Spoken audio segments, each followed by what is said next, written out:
Welcome back to my channel physics champ 123।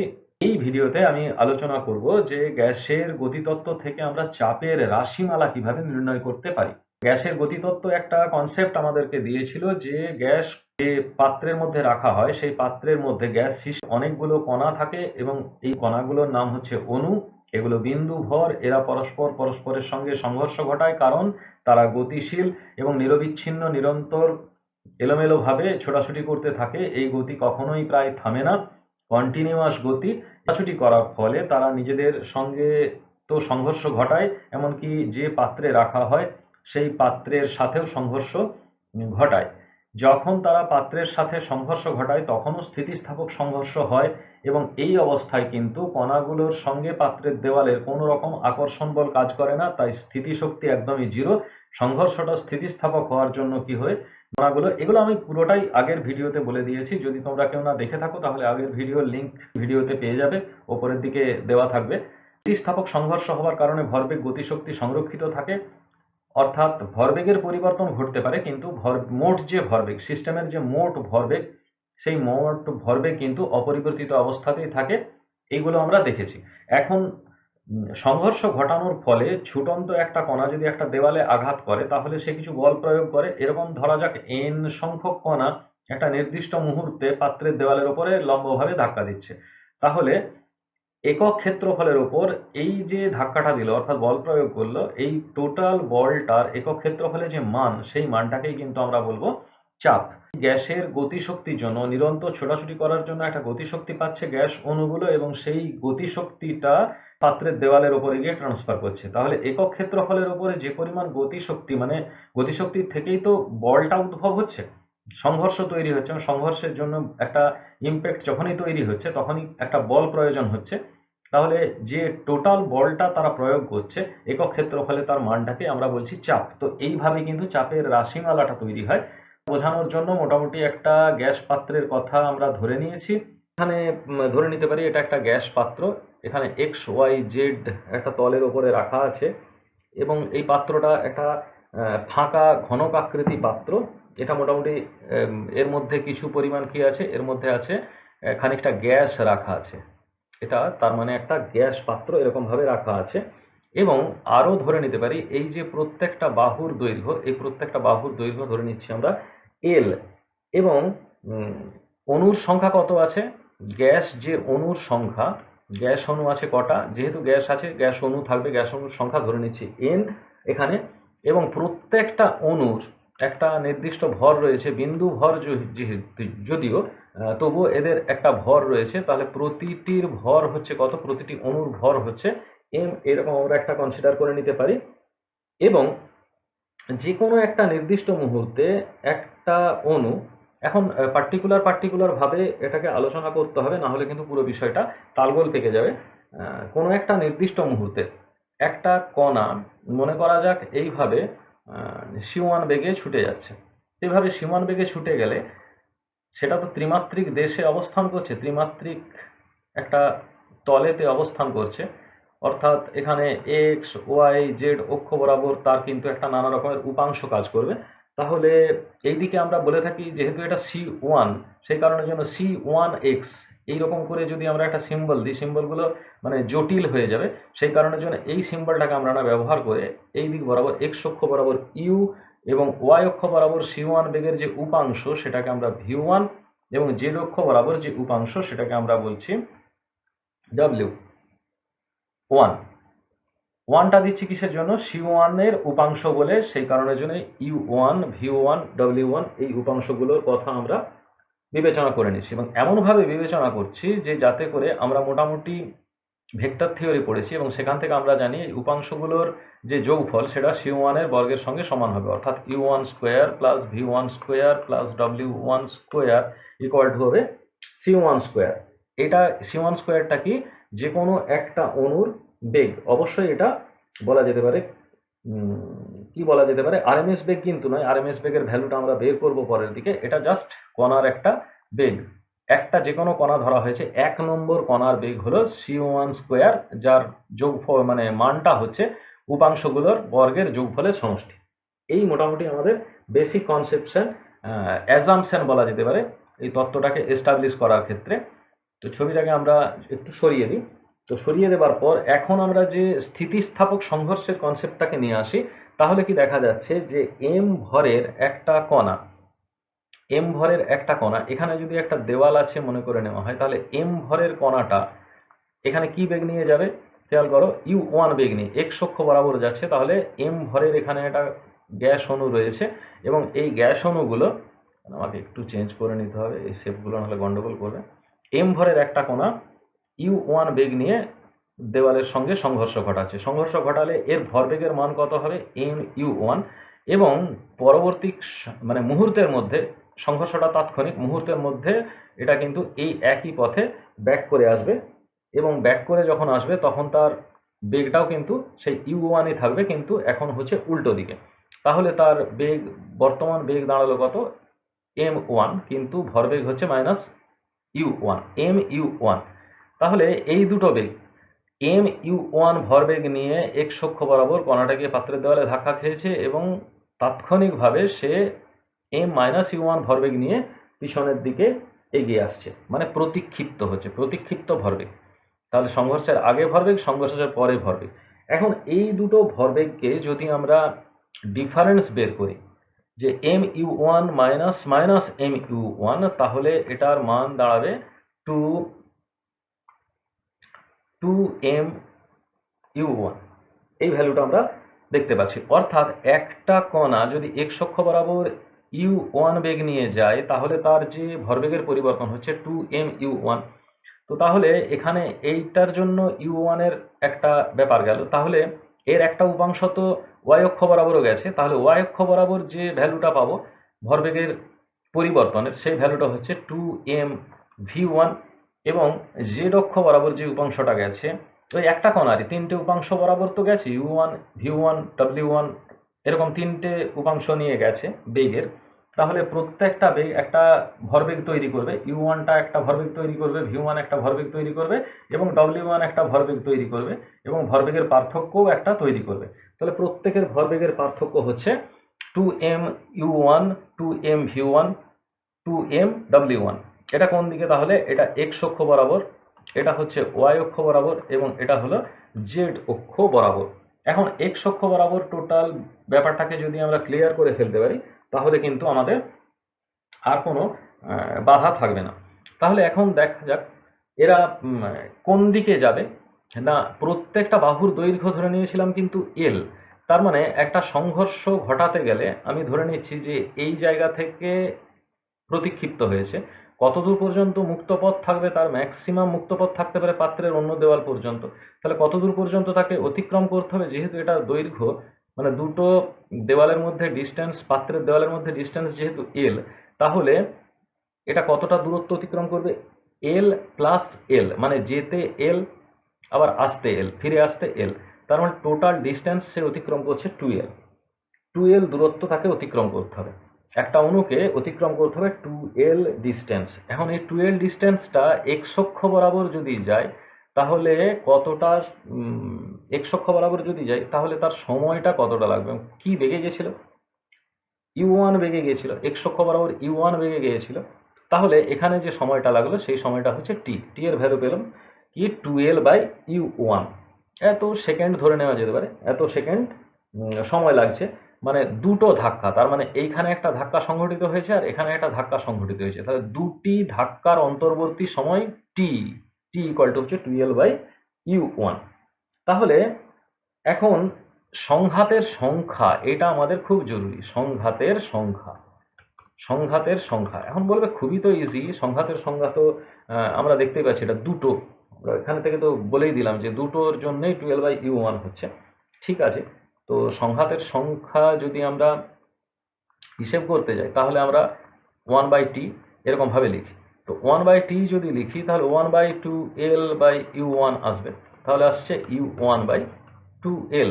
তাহলে x অক্ষ বরাবর সংঘাতের সংখ্যা হলো u1/2l এবং y অক্ষ বরাবর সংঘাতের সংখ্যা v1/2l, এবং সিমিলারলি z অক্ষ বরাবর সংঘাতের সংখ্যা হচ্ছে w1/2l। এই রাশিমালাগুলো আমরা পেলাম। এখন এক্স অক্ষ বরাবর ভরবেগের পরিবর্তন কত হয়েছিল এটা যদি আমরা খেয়াল করতে পারি 2m(u1), আমি একটু দেখিয়ে দিই ওপরটায়, আবার মাথায় নাও থাকতে পারে। এক্স অক্ষ বরাবর ভরবেগের পরিবর্তন হচ্ছে 2m(u1), ওয়াই অক্ষে 2m(v1) এবং জেড অক্ষে 2m(w1). তাহলে এখানে ভরবেগের পরিবর্তন হয়েছিল কত, 2m(u1). এখন টাইম কত লেগেছে, এই সংঘাতের সংখ্যা u/12 এই পর্যন্ত লেগেছে, u/12। তাহলে একটা সময়েতে প্রতি সেকেন্ডে বলা যেতে পারে যে অণুর ভরবেগের পরিবর্তন কত হয়েছে। অণুর যে ভরবেগের পরিবর্তন, তো এটা হচ্ছে এক্স অক্ষ বরাবর ভরবেগের পরিবর্তন হচ্ছে 2m(u1), কিন্তু এখানে সংঘাতের সংখ্যা কত ছিল, u1/12। তাহলে এটা কি সেকেন্ড দিয়ে ভাগ করছি, তার মানে পার সেকেন্ড না, সংঘাতের সংখ্যার ইউনিট কি হবে এগুলো, সেকেন্ড টু দি পাওয়ার -1, কারণ এখানে সেকেন্ড ছিল, এটা 1/সেকেন্ড মানে সেকেন্ড টু দি পাওয়ার -1, এটাও সেকেন্ড টু দি পাওয়ার -1, এটাও সেকেন্ড টু দি পাওয়ার -1। তার মানে এখানে প্রতি সেকেন্ডে ভরবেগের পরিবর্তন, এই রাশিমালাটা হলো প্রতি সেকেন্ডে ভরবেগের পরিবর্তন কোন দিকে, এক্স অক্ষ বরাবর।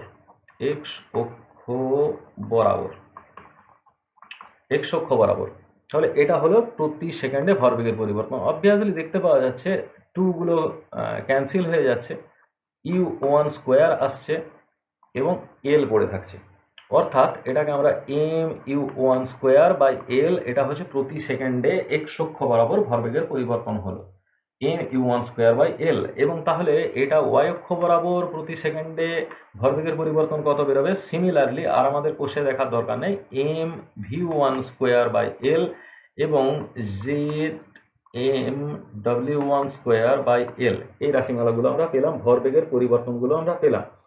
তাহলে ভরবেগের পরিবর্তনগুলো পাওয়ার পর এবার একটা তলে কতটা বল প্রয়োগ করে সেটা আমাদেরকে দেখতে হবে। কতটা বল প্রয়োগ করবে না, যতটা ভরবেগের পরিবর্তন হবে 1 সেকেন্ডে ভরবেগের পরিবর্তন, প্রযুক্ত বল মানে ভরবেগের পরিবর্তনের হার।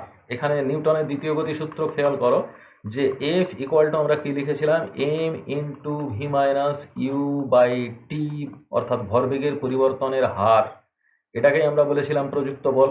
তাহলে ভরবেগের পরিবর্তনের হার কিন্তু আমরা পেয়ে গেছি, প্রতি সেকেন্ডে ভরবেগের পরিবর্তন, বা এটাকে বলা যেতে পারে ভরবেগের পরিবর্তনের হার কত, mu1²/l। তাহলে এক্স অক্ষ বরাবর যে বল প্রয়োগ করছে সেই বলটার মান কত, mu1²/l। তাহলে এখানে যে F1 ভ্যালুটা পাচ্ছি, এক্স অক্ষ বরাবর 1 নম্বর কণাটা যে বল প্রয়োগ করছে সেটা mu1²/l, এবং F2 যেটা পাচ্ছে সেটা mv1²/l, এবং F3 যেটা পাচ্ছে mw1²/l। এটা 1 নম্বর কণাটা এই পরিমাণ বল পাচ্ছে। এখন আয়তন কতটা, যেহেতু বাহুগুলোর দৈর্ঘ্য l, প্রতিটা বাহুর দৈর্ঘ্য l, তাহলে এর আয়তন হচ্ছে l³ হবে এবং ক্ষেত্রফল হবে l²। তাহলে l² যদি ক্ষেত্রফল হয়, তাহলে F1/l², এই ভ্যালুটা দাঁড়াবে mu1²/l² মানে mu1²/l³। এখন l³ হলো পাত্রের আয়তন, এই পাত্রের আয়তনটাকে আমরা ছোট করে ভি বলে দিতে পারি। তো এক্ষুনি আমরা ভি বলছি না, ভি পরবর্তী ক্ষেত্রে পুরোটার থেকে বেরিয়ে আসলে আমরা ভি বসিয়েও দিতে পারি পরের দিকে, আর নয়তো এখানেও বসিয়ে দিতে পারি। এক্ষুনি বসিয়ে দিলাম, ঠিক আছে, mu1²/v, এটা আমরা পেলাম। তাহলে F2/l² হবে mv1²/v, ক্যাপিটাল ভি। F3/l² হবে mw1²/v। এগুলো আমরা পেয়ে গেলাম, F1, F2, F3। এই F1, F2, F3টা কি, এই F1, F2, F3টা হলো P1, এটা হলো P2 এবং এটা হচ্ছে P3। মানে এক্স অক্ষ বরাবর চাপের উপাংশ কাজ করছে mu1²/v, ওয়াই অক্ষ বরাবর প্রথম কণাটার জন্য যে চাপের উপাংশটা এক্স অক্ষ বরাবর পাচ্ছি mu1²/v, P2 mv1²/v এবং P3 জেড অক্ষ বরাবর mw1²/v। তাহলে তিনটে অক্ষ বরাবর কি পরিমাণ চাপ দিচ্ছে বা চাপের উপাংশ দিচ্ছে সেটা আমরা পেয়ে গেলাম এখান থেকে। এখন ব্যাপারটা হচ্ছে যে এই যে চাপটা আমরা দিলাম, এই মোট চাপের ভ্যালুটা আমাদেরকে এখান থেকে বের করে নিতে হবে। তাহলে মোট চাপের ভ্যালুটা যদি আমরা বের করি, কতগুলো কণা আছে সেগুলো সম্পর্কে আমরা একটা আইডিয়া করি। তাহলে ধরে নিচ্ছি কত কণা ছিল। আমরা আবার আগের ছবিটার কাছেতে যাই। ছবিটার কাছে গেলে আমরা আবার দেখতে পাবো যে কতগুলো কণা আছে। ছবিটা প্রথমে আমরা কি অ্যাজাম্পশন করেছিলাম যে n সংখ্যক কণা আছে, ক্যাপিটাল এন সংখ্যক কণা রয়েছে। এখন ক্যাপিটাল এন সংখ্যক কণা যদি এখানে থাকে তাহলে আমরা কি বলতে পারি, এখানে টোটাল এক্স অক্ষ বরাবর যে প্রেসার, সেই প্রেসারটা কি, সেই প্রেসারটা প্রথম কণাটার জন্য P1, দ্বিতীয় কণাটার জন্য P2, এরকম করে ডট ডট করে Pn হতে পারে। তাহলে P1 এর ভ্যালুটা, এদের যে মোট চাপ, সেই মোট চাপটা আমরা বলতে পারি এটাকে Px বলে লিখছি। Px মানে হলো P1 প্লাস P2 প্লাস, এটা হচ্ছে P3 প্লাস ডট ডট করে গিয়ে এটা হলো Pn। এখন P1 বলতে আমরা কি পেয়েছিলাম, m, ওপরের লাইনেতেই লেখা রয়েছে, এক্ষুনি দেখতে পাই mu1 স্কোয়ার বাই ভি। এখন এই ভ্যালুটা আমরা বসাবো 1 square by V plus mu2 square by V plus dot dot করে, সবগুলো আর লিখছি না, mun স্কোয়ার বাই ভি। তোমাদের লিখে দেখতে ইচ্ছে গেলে লিখে দেখতে পারো। এখন যদি m বাই ভি এখান থেকে পেয়ে গেলাম, এবং u1 square plus u2 square plus dot dot dot dot করে কিন্তু un স্কোয়ার, মানে যতগুলো কণা আছে এবং যে যে বেগ নিয়ে তারা যাচ্ছে না, এই প্রত্যেকটা বেগের জন্য এরা মোট কতটা এক্স অক্ষ বরাবর চাপ সৃষ্টি করছে সেটার ভ্যালুটা আমরা পেয়ে গেলাম এখান থেকে। তাহলে এইটা পেয়ে যাওয়ার পর অনায়াসে আমরা একটা কাজ করতে পারি, যে ওয়াই অক্ষ বরাবর মোট কতটা প্রেসার এরা ক্রিয়েট করছে সেটা আমরা লিখে ফেলতে পারি। সেটা অতি অবশ্যই m বাই ভি হবে, এবং এটা v1 square plus v2 square plus dot dot করে vn স্কোয়ার, এইভাবে লিখতে পারি। এটা পি ওয়াই বরাবর, এবং পি জেড বরাবর m by V w1 square plus w2 square plus dot dot করে wn স্কোয়ার, এইভাবে আমরা দেখাতে পারি। এখন এই টোটাল পি এর ভ্যালুটা কি হবে? টোটাল পি ইকুয়াল টু হচ্ছে P capital P plus PX P Y plus P Z, v1 square পাবো এবং w1 স্কোয়ার পাবো। এটা একটা পেলাম। এক নাম্বার কণার জন্য তিনটে উপাংশ আমরা পাচ্ছি। আবার দু নাম্বার কণার জন্য দেখো u2 স্কোয়ার পাবো, v2 স্কোয়ার পাবো প্লাস w2 স্কোয়ার পাবো। এইভাবে ডট ডট করে আমরা কিন্তু un স্কোয়ার প্লাস ভি, এগুলো ক্যাপিটাল এন দেওয়াটাই বাঞ্ছনীয়, ঠিক আছে? তাহলে ক্যাপিটাল এন দেবে, তাহলে V N square plus wn square, এভাবে আমরা পেতে পারি। তাহলে এখানে কিন্তু m বাই ভি, এটা কিন্তু সি স্কোয়ার। ফর্মুলাটা খেয়াল আছে নিশ্চয়ই, যে আমি আবার এখানে লিখে দিচ্ছি। ফর্মুলাটা আমরা কি দেখেছিলাম, যে c1 square equal to u1 square plus v1 square plus w1 square. এটা উপাংশ বিভাজন সূত্র থেকে এই কনসেপশনটা আমাদের আছে।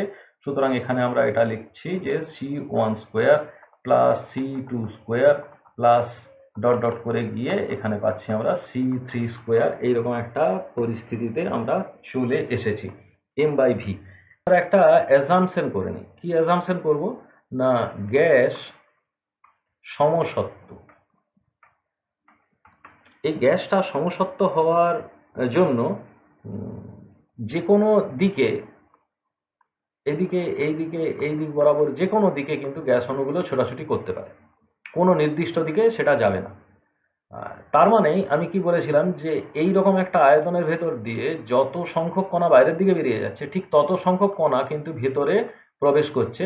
গ্যাস অণুর যে গতিতত্ত্ব, সেই গতিতত্ত্বের মূল অঙ্গীকারের ভেতরেই কিন্তু এটা ছিল, যে যতগুলো বাইরে বেরিয়ে যাবে ততগুলো ভেতরে থাকবে। ফলে একক আয়তনে অণুর সংখ্যা অর্থাৎ আণবিক ঘনত্বটা সেম থাকবে।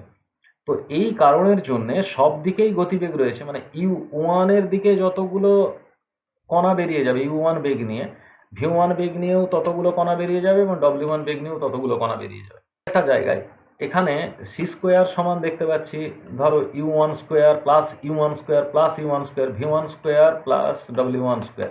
এটা আমরা দেখেছি। তো যদি আমরা এটাকে সবকটাকে u1 দিয়ে কনভার্ট করে দিই তাহলে 3u1 স্কোয়ার পেয়ে যাই। তাহলে u1 স্কোয়ারের বদলে আমরা লিখতে পারি 1/3 c স্কোয়ার, এটা লিখতে পারি। আবার যদি v দিয়ে কনভার্ট করি তাহলে v1 এর বদলে লিখতে পারি 1/3 c স্কোয়ার, এবং w1 এর বদলেও লিখতে পারি কিন্তু 1/3 c স্কোয়ার। তো এই যে 1/3 c স্কোয়ার ব্যাপারটা আমরা পেয়ে গেলাম। c1 এর জন্য 1, এটা c1, এটাও c1, এটাও c1। তাহলে এইখানে যে আমরা m/v কমন নিয়েছিলাম এবং এখানে u1, v1, w1 এরা কিন্তু তিনটে বর্গের যোগফল একাধারে, এবং তিনজনেই কিন্তু মানেতে সমান, নিজেদের মানগুলো কিন্তু সমান। কারণ কি, গ্যাস সমসত্ব এবং যে কোনো নির্দিষ্ট সময়েতে প্রতি মুহূর্তে এদের ধারাবাহিক বেগের মান কিন্তু সমান, এরকম একটা ধরে নেওয়া হচ্ছে যদি সমসত্ব গ্যাস হয়।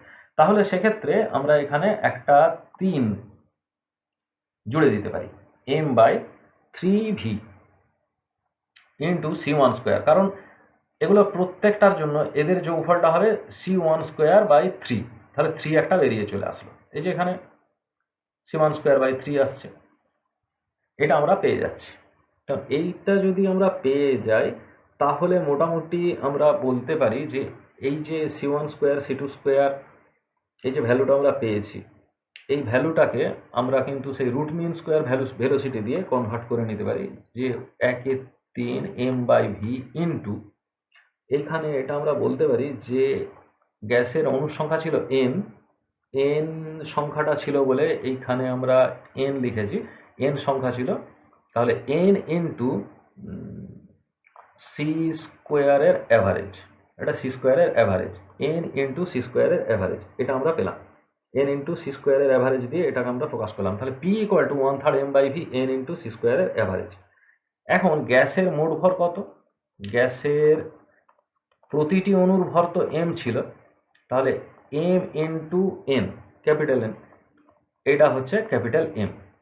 এখানে আমরা mn রাশিটা পেয়েছি, তাহলে এখানে 1/3 ক্যাপিটাল m/v c স্কোয়ার বার এরকম একটা আমরা পেয়ে যেতে পারি। তাহলে m/v কিন্তু ঘনত্ব, তাহলে 1/3 রো c স্কোয়ার বার, এরকম একটা রাশিমালা আমাদের এলো। তাহলে যে চাপের রাশিমালা আমরা পেলাম p equal to 1/3 rho c square bar. গ্যাসের গতিতত্ত্ব থেকে আমরা এই রাশিমালাটা পেলাম যে p equal to 1/3 rho c square, এইভাবে কিন্তু আমরা পেলাম। খুব বড় একটা প্রমাণ, এবং সেটাকে খুব ধীরে সুস্থে কিন্তু তোমাদেরকে এটা করতে হবে, না হলে কিন্তু পুরো বিষয়টা মাথায় ঢুকবে না। তাহলে কতটা এখানে লেখা হয়েছে দেখতে পাওয়া যাচ্ছে, এবং ভিডিওটা লেন্থটাও যথেষ্ট পরিমাণ বড় হয়ে গেছে। যদি একবার দেখে না বুঝতে পারা যায় তাহলে 2-3 বার ধরে এটাকে দেখতে হবে, এবং ধীরে ধীরে টোটাল ব্যাপারটাকে আমাদেরকে ক্যাপচার করার চেষ্টা করতে হবে। আশা করি বুঝতে পেরে যাবে। যদি না বুঝতে পারো তাহলে অবশ্যই তোমাদের যে টেক্সট বই রয়েছে সেটাকেও ফলো আপ করবে, এবং যদি কিছু কনফিউশন থেকে থাকে তাহলে আমাকে জানাবে যে কোথায় কনফিউশন রয়েছে, তা আবার পরবর্তী ক্ষেত্রে ভিডিও বানাবার চেষ্টা করব এই বিষয়ের উপরে। তো সেই পর্যন্ত বাকি ভিডিওগুলো দেখো।